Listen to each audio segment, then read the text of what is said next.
Good morning guys! Welcome to 5th Generation Hobby Shop. For today's video po, magre-review tayo ng Glock 17 Gen 3 Airgun Pistol Dual Ammo by Umarex.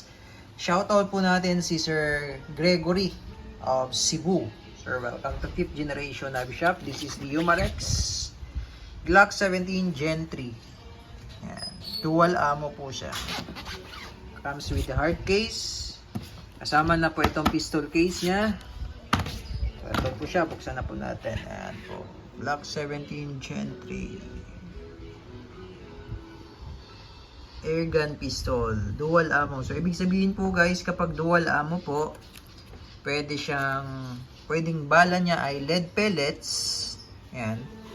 Pwede rin pong steel ball. Ayan. Kaya siya dual. Okay, dual ammo. Okay. Lead pellets and steel ball. Then this is CO2 powered po. Ito naman po yung kanyang hangin or CO2. 12G. Ayan. Okay. Ayan, balik tayo sa unit. Glock 17 Gen 3. Ayan, meron siya manual safety dito sa ilalim. Accessory rail para sa flashlight. Flashlight, laser. Ayan, pwede siya lagyan. Ayan. Alam din natin siya malalagyan ng red dot optic para sa dovetail. Kailangan po natin dito ng rail mount system para malagyan natin siya ng red dot optic. Ayan, officially licensed product of Glock Umarex brand. Glock 17.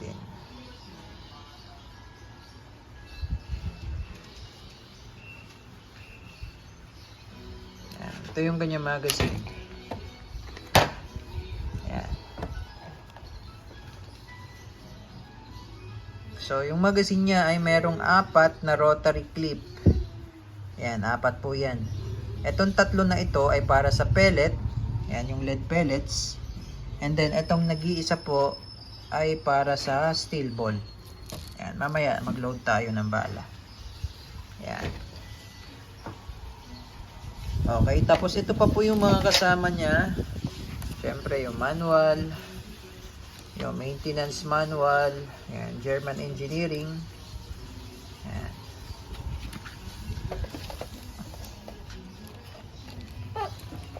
Ayan, Allen range.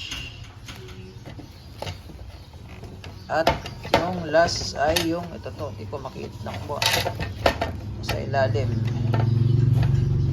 Yung cleaning rod. Ayan, di ka matanggal. Ayan. Pwede rin yan panundot ng bara. Panglinis, pag maglilinis kayo ng barrel. Ayan. Kasi yan dyan.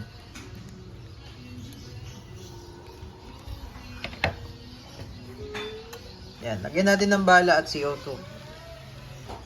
Ito po yung ating flashlight. Yan. So, pwede siyang lagyan.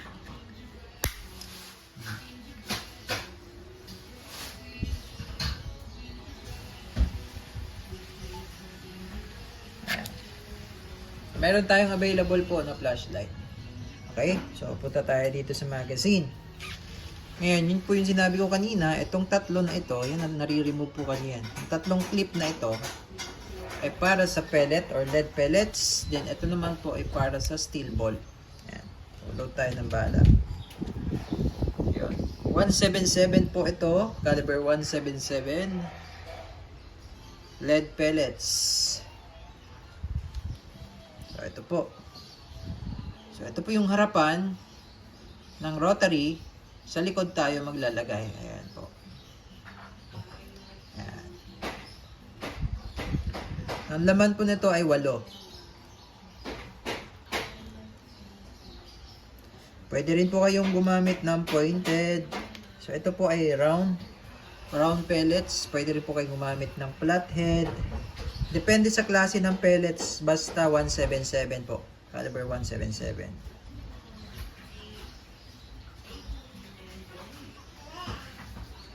Ayan. Ayan po. And then, ito naman po yung sa steel ball. So kanina sa likod tayo naglagay, ngayon sa harapan tayo maglagay. Ito po yung ating steel ball. Ayan po, nadikit po yan sa magnet. 4.5 mm po yung diameter ng steel ball. So mas maliit siya sa bala ng airsoft. Pero yung sa airsoft kasi is plastic po yun.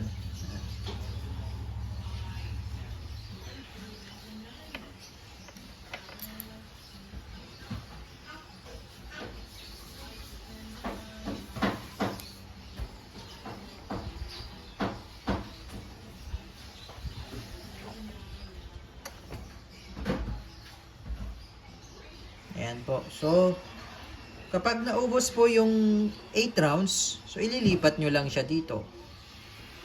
Ayan. Lagay mo siya. Ayan. Okay. So, bago natin to ilagay, lagyan muna natin ng CO2.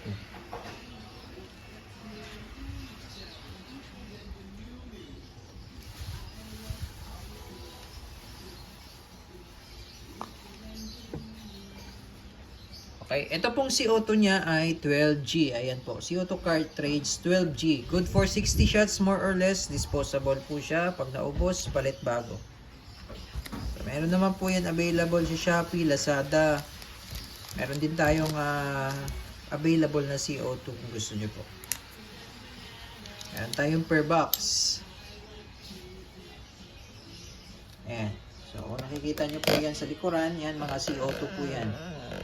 Yan. Yung isang box po ay 50 pieces.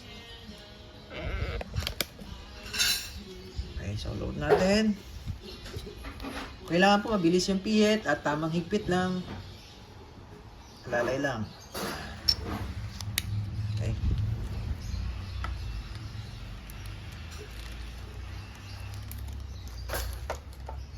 Okay. So kanina po, in-explain ko po, ito po yung manual safety niya. Ayan. Yung red, fire po yan. So, malalim po ito, sir. Hanggang dulo po ang trigger niya, sir. Hanggang dulo po, sagad nyo po hanggang dulo. Ayan. Sagad nyo po hanggang dulo yan. Kasi pag ganyan po, hindi po yan puputok. Ayan. Ganyan, hindi yan puputok. Sagad nyo po hanggang dulo. Ayan. Okay? Malalim po kasi yung trigger. Ngayon, ito naman po yung safe. Ayan. Safe. Dito sa ilalim yung safety. Ayan. Tapos naka-fix barrel na po yan. Ayan. Walang alog po yan. Naka-fix barrel na yan. Tapos metal na rin po yung loob niyan.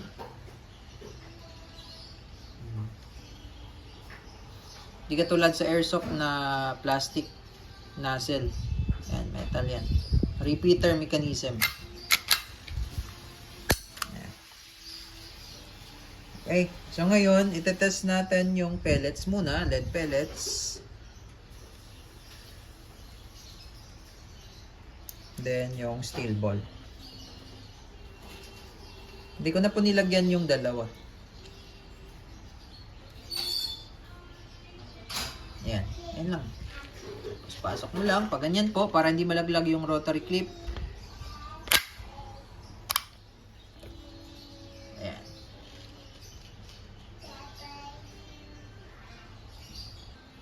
Okay, testing. Firing Glock 17 Gen 3 Airgun Pistol by Umarex.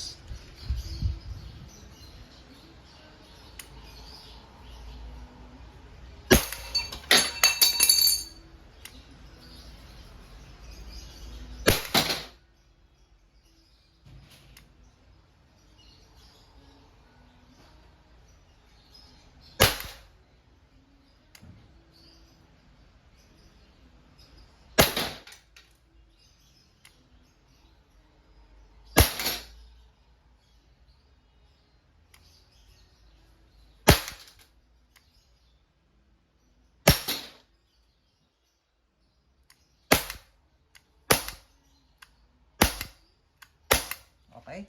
So, hindi po siya naglalak dahil nga po yung magazine niya ay paikot. Rotary po yan. Ayan, Naubos na po yung 8. So, sasalang naman po natin yung steel ball.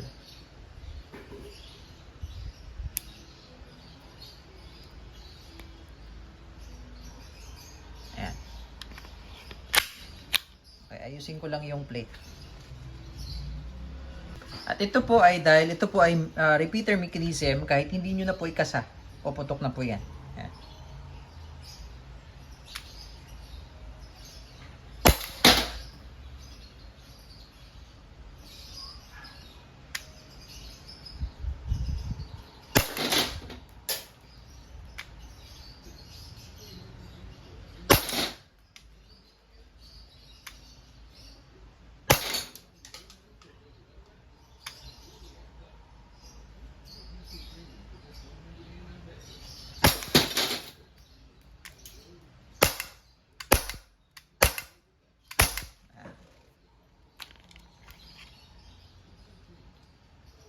Okay.